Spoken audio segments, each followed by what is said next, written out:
Hey, welcome. Have you ever seen two people do their hair nicer?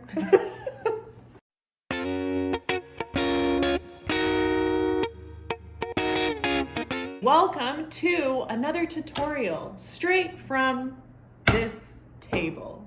We're back, baby. We're back, baby. And we're here with a little spring magic. Are you ready for flowers? Everyone's ready by this time. Are you kidding me? Let's get going with the blooms. Let's make some flowers. This is kind of like a multimedia collage painting artwork. Yeah, that's exactly what it is. That we're going to be creating today with you. So what do we need? What? We need paper, preferably black paper. However, any paper will do. So if you have construction paper, you could use a colored background. We're gonna work with black today. Black is really cool. If you can get your hands on some black paper, do it. Do it. Then you need a glue stick. Lo and behold, the greatest of all supplies. Then you need oil pastel. You don't necessarily need an entire pack. You just need one. Get your hands on one. Pick your favorite one. Magazine and or newspaper. We are going to be using magazines to tear out our collage pieces. And a little bit of Liquid paint. So paint. you need at least one color. Any color will do. And white. Yep. Okay? So then with that comes like paintbrushes. The list is so long. We said mixed media and we weren't lying. Yes. So But gather it's your gonna be stuff. Get your hair up on the top of your head and let's do this thing. Let's go. Okay, step one, paper. Choose one color. What is your choice going to be? Well, I'm gonna go with this pink. Oh, It's gorge. springy. Gorge. It's like an Easter egg. I am going to do something. I have one in my head. If you choose the one in my head, that's crazy. Oh, I don't know. I'm gonna go with gray. Oh, I wasn't thinking that. What do we do, Ames? Well, you're gonna create some stems, and Okay. you want a variety, like maybe 5. Some short, some long. Just go wild. They don't have to look perfect right off the bat. Well, that's good because they certainly won't. So They can sway a little bit. swaying in the wind. Whoa. There is something about working on black paper that is just awesome. Make sure you're pressing down hard. You don't want no little tiny, you don't want a line like that. No. What is that? I can't see that. Yeah, make it bold, baby. Next, Next step. put your thing aside. Pass your friend a magazine if you're working with a buddy. Ooh. And you're gonna look for some pages to create your bloom. So we like working with text. Yeah. So that's where a newspaper would be a great option. That's not to say that you can't use other things, because you could use some colored text, you could use some papers too, if you're not a text lover. And you're going to be using your hands to rip out the shape of a bloom. So blooms can be many different shapes. Can they? They can be round, they can be ovally, they can be whatever. Ellipsy. And they can come off the page. They can, there's so many options.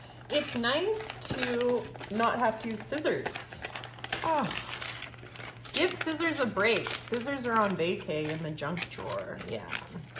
And I would say, which we're naturally doing, is to have a variety of sizes, correct? Yeah, you want to have some small, some large and in charge. Then, once you have all your blooms and you've decided where you want them, Yes. grab yourself your favorite glue stick Not just any glue stick. Please choose your favorite. and glue those babies down. Flower. Our next step is going to be to create some lovely leaves at the bottom of our page. Okay. So we're going to be the same thing. We're going to be tearing these shapes out of a magazine. Oh. And you can decide, maybe you want to stay with all text, or maybe you wanted to find some different kinds of textures in the images inside your magazine. Okay. So you choose. So you want to make really long triangles. And this might take some practice, so don't get frustrated if you're like, why can't I get that nice edge? Don't worry. I was no bueno at making that shape. I wouldn't call myself an expert now, but it does get easier as you practice.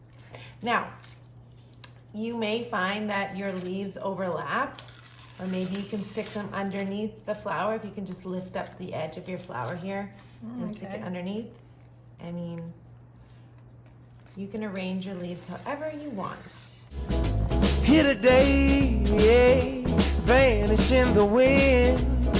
Now, if you don't want to get your table too dirty and you don't want to get your artwork too messy, what you can do is I like to just have a scrap piece beside me. Oh, you're smarter than me. And then I just put my glue here so it doesn't get the table messy. Now you've glued. So we got to make these look a little bit more like flowers.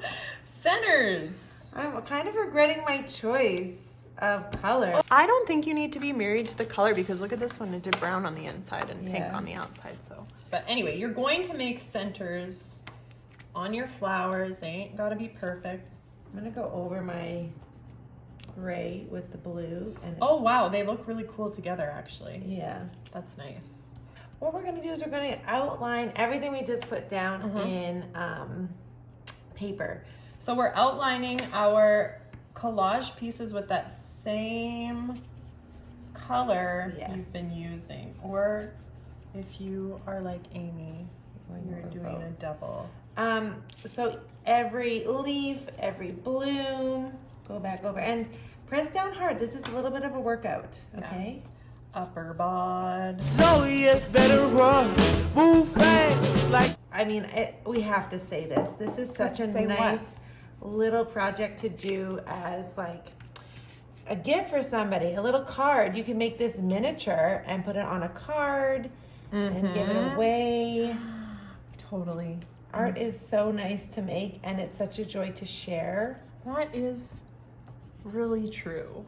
Okay. Cool, cool. Once you have your outlines done, it's time to paint it up. So you're gonna need 1 or 2 colors in the same sort of fam, and then some white. What are we doing? What are we calling this thing? Well, this is our double dip extravaganza. Ooh! So you're gonna take your paintbrush into one color and double dip into a second color before painting your page. I'm doing a triple dip. Triple dip. Oh, what? It's illegal. Yeah. Then what's gonna happen is you're gonna get a whole bunch of different colors and tones on your page. You don't wanna overmix it. You wanna see like the darks, the lights, all the paint strokes. And you don't need water. You don't need any water for this. We're just letting the paint do its thing. Don't stress if you're covering your pastel lines a little bit. Your background is gorgeous. It's quite literally on fire, you know? Yeah, fire. Don't forget into all these little tiny negative spaces. You're gonna have these little kind of dollops of paint in between these shapes, which is really nice. Once your paint dries, or if you're using oil pastel, it doesn't have to dry completely, but you can give it a little wave to help speed up the process. Okay. But we're just gonna do one last arm workout for today. Super set. And you're going to go back over all of those lines that might have been covered up by your paint. You could go over with a different color if you wanted. I'm sticking. I'm committed to this pink. Yeah. Even though she blends into the background a bit, I don't mind that. Totally. It's one little... If you chose something that was really opposite, like this red really shows through on the green, so you can see that also looks quite stunning too. You can have something that's more monochromatic or something that is a little bit more bold. Wow. Cool. Cool. Those look so great. Well, you should be holding your own beautiful spring flower collage mixed media creation. And we hope to see them too. How fun is that? Yeah. Stinking fun and easy as that, and adorable. Stinking fun and adorable. All you could ask for in an art project. if you've done this at home, we would love to see your artwork. Yes. So please tag us on Instagram at The Workshop Yank. Send us your pics so we can share them and celebrate you. Yeah. Enjoy your art, enjoy your day, enjoy the sunshine, enjoy spring. Goodbye. Goodbye. Flower of the field.